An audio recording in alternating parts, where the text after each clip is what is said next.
ministro hizo una advertencia de que esta reforma era insuficiente y que la disminución del impuesto de renta y complementario del 33 al 25% iba a abrir un gran hueco fiscal. Y eso es lo que ha pasado. Precisamente por disminuir esos 8 puntos de la reforma tributaria anterior, se abrió un gran hueco fiscal que hoy nos tiene nuevamente acá votando una reforma. Nosotros también dijimos que el impuesto mínimo alternativo nacional IMAN y que el impuesto mínimo alternativo simple más era un impuesto regresivo que no iba a compensar, como efectivamente sucedió, la reducción del impuesto de renta y complementarios del 33 al 25%. En su momento también denunciamos cómo tanto los asalariados como los trabajadores independientes y cómo las clases medias se iban a afectar con esa reforma. Es por eso que nosotros consideramos que sí se afecta a la clase media con esta reforma. Si usted mira, ministro, se cambió el artículo 30 del proyecto de ley en lo que tiene que ver con la tabla del IMAS. Y esa modificación en la tabla del IMAS lo que va a hacer es que sea aún más regresivo este impuesto, en la medida en que los que tienen mayor ingreso van, porque si bien es cierto se mantiene el grado inferior o el límite inferior de pago, frente al límite superior hubo una disminución, lo que hace que los que más ingresos tienen paguen menos. Es decir, personas que pagaban, por ejemplo, 382,000 como impuesto van a pasar apenas a 84,000.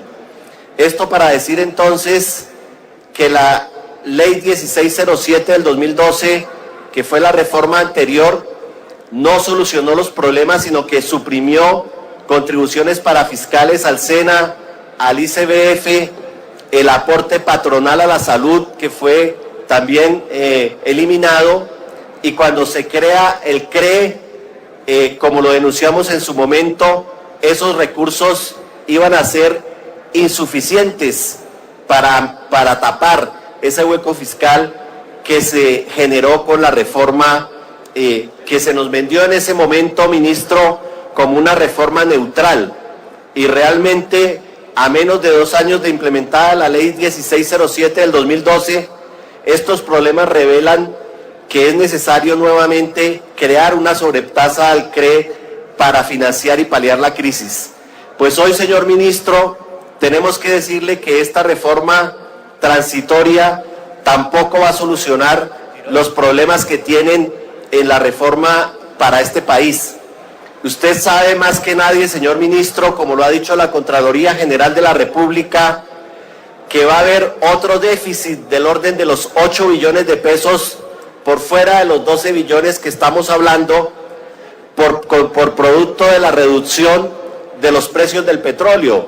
Ustedes han hecho una programación financiera partiendo que el barril del petróleo se mantenía en $97 y hoy está sobrepasando la barrera de los $60, lo que va a traer otro hueco fiscal de 8 billones de pesos adicionales a los 12.5 billones que ustedes van a solucionar hoy con esta reforma tributaria. Es decir, nosotros vemos que si no ponemos a pagar impuestos realmente a los ricos, todas estas reformas van a seguir siendo paliativos que van a impedir realmente tener una situación fiscal sana. Y hay fórmulas, ministro. Nosotros creemos que si se hace una auditoría real, ministro, a la deuda externa, como se han hecho en otros países, podríamos probar que el 80% de esa deuda externa es ilegal. Y usted sabe, ministro, que el año entrante nos vamos a gastar 46 billones de pesos en el servicio y en la amortización de la deuda.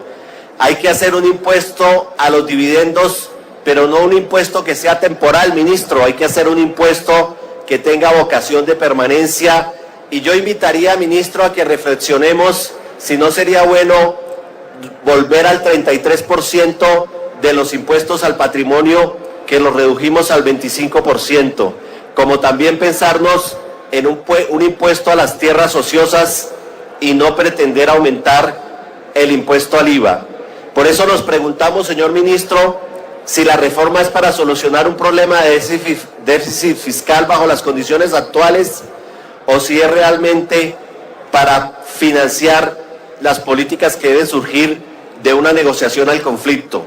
Esta es una ley entonces de financiamiento y usted nos va a tener que presentar en los próximos 2 años una nueva reforma tributaria que esperamos que no sea bajo los lineamientos de la recomendación de la OCDE ni bajo las recomendaciones del Consejo Privado de Competitividad, porque allí lo que están recomendando es tributos que son cada vez más regresivos.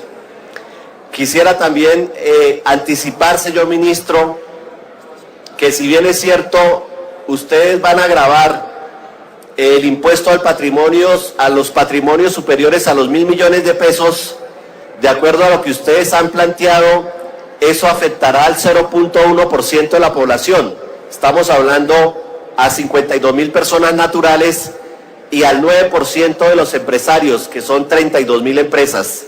Si uno mira la progresividad del impuesto en el 2015, 2016, 2017 y 2018, vamos a encontrar que mientras a las personas naturales el impuesto se les mantiene, amigo Navas, que usted va a tener que pagar este impuesto, 1.5 en el 2015, 1.5 en el 2016, 1.5 en el 2017, 1.5 en el 2018. Si miramos en las empresas va a arrancar con el 1.5 en el 2015, 1.0 en el 2016, 0.4 en el 2017 y se deroga en el 2018.